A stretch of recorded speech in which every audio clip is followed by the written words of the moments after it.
Your white wedding dress looks great. My daughter is smiling beautifully with bright red lips next to the groom who is moved to tears. Looking at her profile, I felt from the bottom of my heart that my choice at that time was not wrong. My name is Martha. I am 35 years old, working part-time and struggling with housework and child-rearing.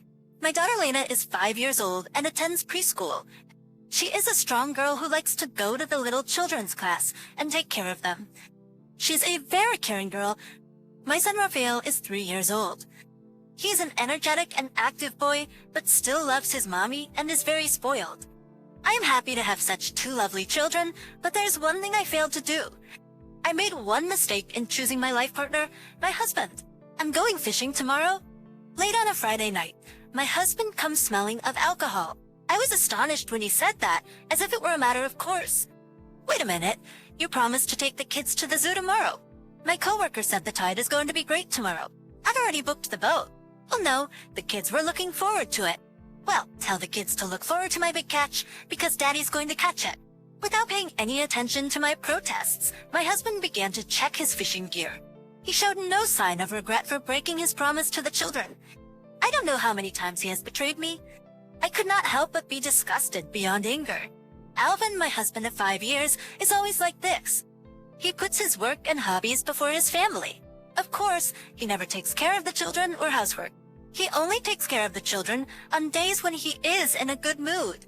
He makes promises to the children to make them happy, but then breaks them for his own reasons. If you ask him to take care of the children, he complains that all of his colleagues' wives do it all by themselves. He does what he wants, and my husband is a perfect example of a selfish firstborn son. I wonder if I will have to live with such a selfish person for the rest of my life. So, I wonder that every day. But he still takes his job seriously, and gets paid a good salary. He doesn't keep his promises, but he is not violent towards his children. My friends around me say that men will always be children. Since they say that, I've given up on him.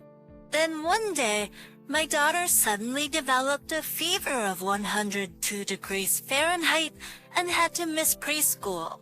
We rushed to the hospital and found out that it was the flu. I thought I would give her something to eat before going home and giving her medicine. However, there was nothing in the fridge that a sick person could eat, and I didn't think I could go shopping with my daughter who had a high fever. Well, I was looking for something she could eat. Our daughter has the flu, so please pick up some jelly or fruit on your way home. I texted my husband on his cell phone, but when my husband came home in the evening, all he had in his hand was his commuter bag. Did you get the food I asked for? I forgot. It can't be helped. I have a very long meeting today. Without a sign of apology, my husband quickly changed into his room clothes and peeked into our daughter's room. Daddy's home? You've got the flu, huh? Poor thing. He talks to her in the manner of a kind father who worries about his child. I sighed in a way that my husband wouldn't notice. If you're really worried about her, at least buy her something to eat. I'll go get some jelly. So you watch the kids? Yeah. Despite my uneasiness of what he said, I hurriedly drove away from my daughter. When I returned home after buying my daughter's favorite food, I saw an astonished sight. My son was cuddling up to my daughter, who's coughing and sleeping, and reading her a picture book. Hey, I told you to watch the kids. Lena could get Raphael sick if they're in the same room. I protested to my husband, who was lying on the living room sofa watching TV. He glared at me with a grim look on his face. Shut up. I'm tired from work. It's your fault for not stocking up on food for times like this. Maybe so, but Mommy, I heard my daughter's voice as if our arguing had woken her up. Look, she's calling you. I had so many things I wanted to say to my husband, but I couldn't ignore my daughter who is suffering. Mommy, welcome home. I was reading to her because she was in pain. Well, thank you. Anyway, I laughed, not wanting to ruin my son's kindness by getting angry. I was laughing without effort while I was taking her temperature and feeding her. My husband was giggling while watching TV. As expected, just as my daughter was getting better, my son came down with a fever. Even when he saw my son coughing bitterly in the morning, my husband did not care. Poor thing, he would say. He does not come home early because he is worried about his son. He does not come home early because he is worried about his son, and he goes out drinking instead and returns in the morning. He has not a single word of sympathy for his wife, who is lying on her stomach next to his son, sleeping with a bright red face. I wondered if there was any point in staying married to this man, watching him sleep comfortably, smelling of alcohol, and snoring loudly. Just when my son's fever had gone down, I finally came down with a fever. I knew I had to go to the hospital. I was too nauseous and lethargic to move as much as I wanted to, and the next thing I knew, it was evening. The fever had risen to nearly 104 degrees Fahrenheit. My daughter was unable to go to preschool. She came to check on me several times while playing with her brother. "Mommy, are you okay? Do you want some water?" "Thanks." "Linda, I'm sorry Mommy can't make lunch." "It's okay." I ate bread with Raphael for lunch. What a good big sister. I felt sorry for my daughter and was moved by her kindness. Then my husband finally came home. "Geez, what a dirty room. You've been home all day. What have you been doing?" I didn't have the energy to talk back to the man who complained about his wife, who clearly was not feeling well. "I'm sorry. I have a fever." "What the hell are you doing? You're so pathetic for a mother. Doesn't this work?" "What? You're kidding, right? I can't cook. I can't even stand up. You've got to be strong and get up. My company won't let me take off just because I have a fever." I had no choice but to stand up after listening to my husband's ridiculous demands. But then my eyes swayed, and I slammed into the door with all my might. I groaned in pain and sickness, and my husband looked down at me as if he was staring at something dirty. "Enough! I'm going to the bar." "Wait a minute. We need to feed the kids." "I'm tired, and you're not even going to prepare food for your husband when he gets home, and you're asking me to make food for the kids." Wait. I desperately grabbed the hem of my husband's pants, but he shook me off without hesitation and walked out of the house. "Mommy, are you okay?" My daughter rubbed my back anxiously as I collapsed in the hallway. "Lena, I'm sorry. I need to call your grandmother." But my mother said there was a musical today that she was looking forward to. I feel bad for calling her at this hour. Oh, who can I turn to? I need to call an adult. I talked to my daughter as if I'm mumbling in a daze. "Mommy." I was unconscious before I knew it. That's in front of me that I did not recognize. When I woke up, I saw a blank ceiling in front of me that I did not recognize. As I gazed at it blankly, "Mother!" I heard a familiar voice calling my name. I moved my head to see my mother and my children sitting with tears in their eyes. My children sitting with tears in their eyes. Fun. I'm so happy. My mother covered her face with her hands to hide her tears. "Lana, Raphael, it seems we are in a hospital," told her grandmother in tears. After I lost consciousness, my daughter called her grandmother in tears. She said that she had rushed to the house in a panic because of her unusual call and found me and my crying children lying in the hallway. I was rushed to the hospital where I was told that I had been asleep for a whole day and that I had contracted pneumonia from the flu, but that I was in good health. "Lena, thank you. You saved Mommy's life." When I patted her on the head, she cried even more. She must have been so scared because her mother collapsed in front of her eyes, feeling sorry. I cried a little too. After a while, my mother-in-law with an ogre-like face and my husband with a puny face appeared in the hospital room. Apparently, my daughter had asked my mother-in-law for help as well. And my husband, who left me with a high fever and went to a bar, was scolded by his mother. "Martha, my son has really done something terrible. I'm sorry." That's not true. Martha asked me to go out for dinner because she couldn't cook due to a fever. Wait, Martha? My husband winked at me as if he wanted me to go along with him while he was telling outrageous lies. I was horrified that he could only think of his own self-preservation when his wife was in this situation. As I was about to open my mouth to argue with him, my daughter interrupted me and shouted, "Daddy, you liar!" Wait, you stepped over Mommy asking for help and went out drinking. My mother and mother-in-law looked at my husband with a puzzled look and my daughter's revelation. Of course, my husband was in a panic. I didn't step over you. So you are sure you didn't do anything wrong in abandoning Martha when she asked for help? My mother-in-law glared at my husband, who had dug his own grave. She saw. My daughter continued to speak the truth. You're always like that? Dad, when I have a fever or Raphael has a fever, you just watch TV and laugh. He even goes fishing when he promised to take us to the zoo. He promised to take us to dinner, but then he goes out drinking. I'm tired from work, and I've got to work too. Mom works too. But Mom always cooks such a delicious dinner, feeds me Jell-O when I have a fever, and plays with me a lot on her days off. Mom doesn't make a lot of money, so that's why she can do that kind of thing. Look, next time I'll use the money I earned to buy you the game you've all been wanting. as my husband's disgusting behavior was revealed one after another. My mother-in-law and mother's eyes grew colder and colder, unable to bear it. My husband tried to put our daughter in a good mood by offering her money and other things, but she resisted him violently. I don't want it. I don't want games. I don't want a daddy who bullies mommy. My husband screamed at her refusal.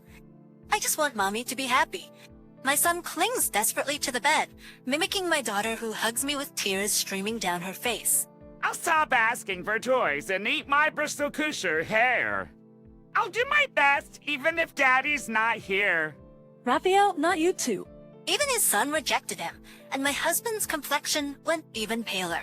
He's not so foolish as to make a flowery statement that my children need a male parent after being told this much. I held the children close to me as if I were ready to make my decision. Okay, I'm going to say goodbye to Daddy. My husband shouted in protest. But I've given you money so you could live without inconvenience. That's true. Thank you for all you've done. But from now on, I will raise our children. You sure about that? I'm not giving you the house. I built that house with my money. It's all right. You three can come live with me. Mom, my mother cut off my husband's desperate resistance. My mother-in-law also patted Lena on the head and smiled. Grandma is on Lena, Raphael, and your mommy's side. You can always count on me. You're taking their side too. You're not my son anymore. My husband lets out a quiet scream. I guess I've made a mistake in raising my son. You look just like your father that I divorced, and it makes me want to vomit. I knew my mother-in-law was divorced, but I had no idea it was for the same reasons as mine. I had seen that, and this man is really too much of a jerk. After being stared at with contempt by the woman, my husband had reached his limit. You've got to be kidding me. I don't care if you cry and moan about it later. He ran out of the hospital room, saying something that a villain would say. Later, after my health recovered, my husband and I divorced. My husband, perhaps with a sense of pride, brought me the divorce papers he had prepared himself. So I made him promise to pay child support and divide the property among us and sign the papers. Of course, my husband said, "You'll regret this," and left in defeat. After returning to my single life, I took my mother up on her offer to stay with her. The small company my father owned was just looking to hire someone, and I was to join them. My kids helped out a lot too, just as they say. But they seemed anxious about losing their mother again, and at night, the three of us would hold hands and snuggle together as we slept. I thought that the loss of my husband, their male parent, would cause some problems and inconveniences, but it didn't. In fact, I was no longer disappointed by my husband's expectations or treated unreasonably. My children and I enjoyed our new life with a refreshed feeling. One day, while those days were passing, I received a call from my ex-husband. I picked up the phone, wondering what was going on, and heard him breathing very hard. "Hello, can I talk to you for a minute? Sorry I sound like this. I don't mind, but what's this about? Well, I've got a fever. I have a headache and a sore throat, and I've got the chills. Okay, take care of yourself. Wait a minute." I was about to quickly hang up the phone, but my ex-husband hurried to stop me. "What is it? I told you I'm in pain. Do you understand? Your husband is suffering." "What? Husband? Are you kidding me? I'm not your wife. Bye-bye." I tried to say it in a way that my crazy ex-husband could understand. I thought, oh well, and tried to hang up the call again, but my husband kept talking frantically. Wait, married couples don't have a relationship so flimsy that you can say goodbye with a document like that. It's a relationship that can be joined or severed with a sheet of paper. It's important to build trust. You were the one who destroyed that. First of all, when I had a fever of 104 degrees, you said that working people have to work even if they have a fever, right? I will say those words back to you. I understand. I'm sorry about that time. Please, help me. If I go down, you'll be in trouble too. No, not even that. No, not even a little bit. We don't care one bit if you a stranger, fall down, or get sick. My ex-husband choked up as if he was truly surprised. I'm surprised too, really. You really don't care about me, do you? I don't care about me, do you? Of course not. Didn't you get divorced because you don't care about us either? No, I didn't. I just wanted you to realize how great a father I am. I'm sorry to hear that. I realized that nothing would bother me, or my children if you're not here. I'm never coming back to you again. 6 months after our separation, my ex-husband finally understood the meaning of divorce. Even my 6-year-old daughter understands what it means. but he is a misunderstood man with a brain less than 6 years old. He seems to be like a burnt-out ash on the other end of the phone, but without mercy. This time, I really hung up the phone. I think he'll be fine if he's got the energy to call me, but in case he really is not doing well, I'll feel bad, so I'll call my mother-in-law just in case. I'll feel bad, so I'll call my mother-in-law just in case. When my mother-in-law reluctantly visited my ex-husband's house after receiving my call, she found him wrapped in a duvet and crying inconsolably. His fever was 99.5 degrees Fahrenheit. How can a man who is so fussy about a slight fever swear at his wife for having a temperature of 104 degrees Fahrenheit? My mother-in-law was also disgusted with his behavior and left quickly. After that, my ex-husband tried his best to find a new wife, but he could not find a woman who would accept a selfish man over 40 years old. My mother-in-law also said that my ex-husband, who grew up to be a man like her ex, has become physiologically unacceptable to her, and she will never let him in the house. He was so dependent on me that he couldn't do the housework. His life was in shambles. He drank and ate heavily due to stress, and his health checkup results showed that he was in need of a lot of tests. I ignored it all. A few years later, when I decided to remarry, I offered to withdraw child support and changed all of my contact information. 18 years later, Lana, congrats on the marriage. Dad, you're crying too much. Lana laughs in amazement as my husband weeps profusely in front of our daughter's wedding. I got remarried a few years after the divorce. Working in the field of education, my new husband has a heart as wide as the sea, and he loved my children from the bottom of his heart, even though they were not related to him. Even though I am a female parent, I can say that he devoted himself to our daughter. He definitely melted the heart of my daughter, who had lost faith in men because of my ex-husband. Perhaps that's why she chose the current groom, a passionate man who would weep along with my husband.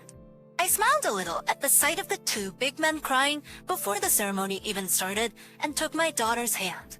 Lena, be happy. My daughter giggles at my words, her beautiful face scrunched up in a smile. What are you talking about? Mom, I've always been happy. I've been happy ever since I was born your child. I'll make sure to make Lana happy. The tears that were about to spill out unintentionally were pulled back by the sobs and tears of the groom, who was sobbing even harder than before. It was a mess. But a wedding like this is not so bad. I don't even know what I'm saying. The girl who wipes the groom's tears with a sullen look on her face is a fully grown woman, and there is no trace of her childhood. But her kind and caring nature has not changed since she was a child. I'm glad I got to be your mother. Congratulations on your marriage.